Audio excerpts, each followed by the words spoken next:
คดีอาญาที่เราจะต้องไปขึ้นศาลขึ้นอะไรอาจจะเมื่อเป็นคดีที่ยอมความได้ก็จบกันชั้นโรงพักชั้นไกล่เกลี่ยนะครับแต่ว่านะไม่ได้ระวังประมาทบาดเจ็บส่วนมีใบขับขี่ไม่มีใบขับขี่ไม่เกี่ยวนะครับไม่เกี่ยวในเรื่องที่จะได้รักษาพยาบาลหรือไม่ได้รักษาพยาบาลหรือเป็นฝ่ายถือว่าเป็นฝ่ายผิดไม่ใช่นะครับกฎหมายดูว่าใครประมาทนะครับแล้วพรบนี้จ่ายทุกกรณีนะครับแต่ไม่เท่ากันถ้าเป็นฝ่ายผิดเนี่ยนะครับได้แต่เบื้องต้น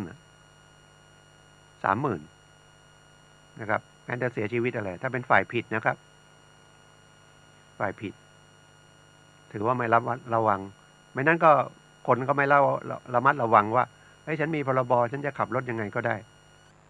นะครับแต่ถ้าคุณไม่ระมัดระวังคุณประมาทคุณเป็นฝ่ายผิดคุณต้องรับผิดชอบนะครับแต่พรบก็ยังช่วยเหลือเจือจุนให้นะครับถ้ามีแล้วมันเป็นพรบของตัวรถนะไม่ใช่ของผู้ขับขี่หรือผู้โดยสารฉะนั้นถ้ารถคันนี้มันไปเกิดเหตุเกี่ยวกับการจราจรทางบกเนี่ยนะครับ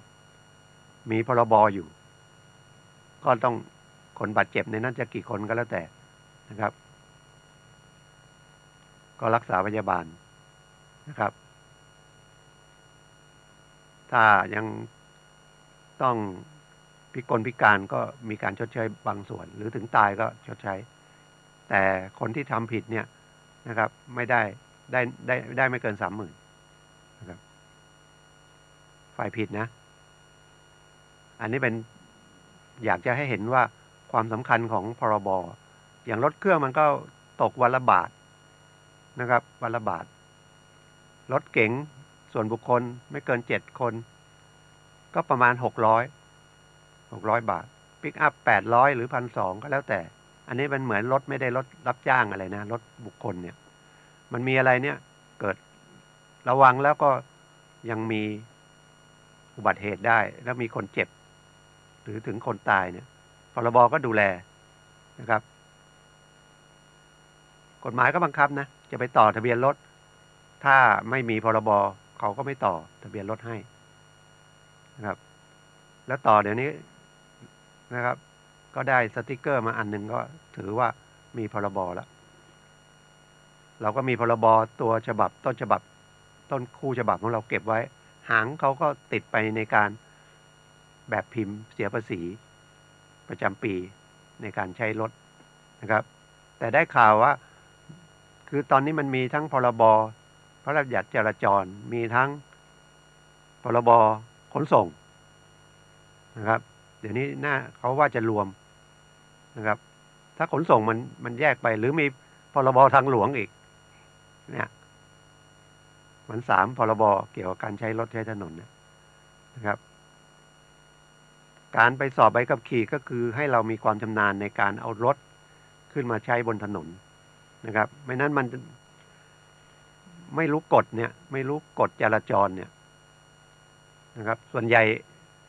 จะออกขึ้นมาถนนเนี่ยฝั่งเรามันมีป้ายว่าหยุดให้ระวังนะครับถ้าคุณออกไปโดนชนเนี่ยเปอร์เซ็นต์คุณเป็นฝ่ายผิดนะครับค่อนไปทางคุณเลยเพราะว่าถือไม่ระมัดระวังมีป้ายหยุดไม่หยุดก็ต้องดูให้นะพร้อมที่จะออกไม่ใช่ออกไปตัดหน้าเขาแล้วบอกเป็นรถจักรยานยนต์รถเก๋งมาชนรถเก๋งต้องผิดก็ต้องดูถ้าคุณออกไปส่วนใหญ่ทางนี้ผิดถ้ามันก้ำกึ่งก้ำปึ่งนะตำรวจก็อาจจะประมาทร่วมนะครับประมาทร่วมก็คือผิดทั้งคู่อันนี้ผิดกฎหมายจราจรทั้งคู่เสียค่าปรับทั้งคู่ส่วนใครเจ็บมากใครเจ็บน้อยรถใครเสียมากเสียน้อยไปว่าทางแพ่งกันเองขึ้นศาลนะครับเขาอาจจะฟ้องเราหรือเราอาจจะฟ้องเขานะครับหรือต่างคนต่างเขาฟ้องเราก็แก้ให้การแก้ไปจะพิสูจน์ไงว่าใครประมาทนะครับใครประมาทมากก็รับไปตามเนื้อผ้าหรือถ้าเราเป็นฝ่ายประมาทจะเป็นรถจักรยานยนต์ก็ดีโดนรถเก๋งโดนรถ ใหญ่ชนเนี่ยอย่าไปถือว่ารถเก๋งเป็นฝ่ายผิดถ้าชนกับมอเตอร์ไซค์ไม่ใช่ดูเหตุการณ์นะครับดูเหตุการณ์แต่ไม่อยากให้เกิดขึ้นนะครับอันนี้ก็น่าจะพ้นหน้าฝนไปละก็คิดว่าแต่เดี๋ยวหมอกลงอีกนะครับอย่าขับเร็วดีที่สุดนะครับเพราะว่าเสียเวลานะครับไปโรงพักเสียเวลาไปศาลเสียเวลาทำมาหากินเสียเงินเสียทองในการซ่อมคนรักษาพยาบาลนะครับซ่อมรถอีกช้าสักนิดนะครับขับรถกัน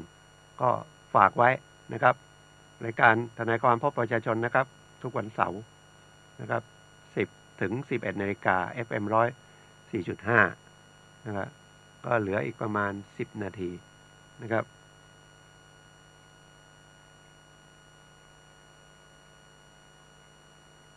ก็ขออนุญาตคุยเรื่องของสถาบันพลังจิตอานุภาพเพิ่มเติมอีกนิดนะครับ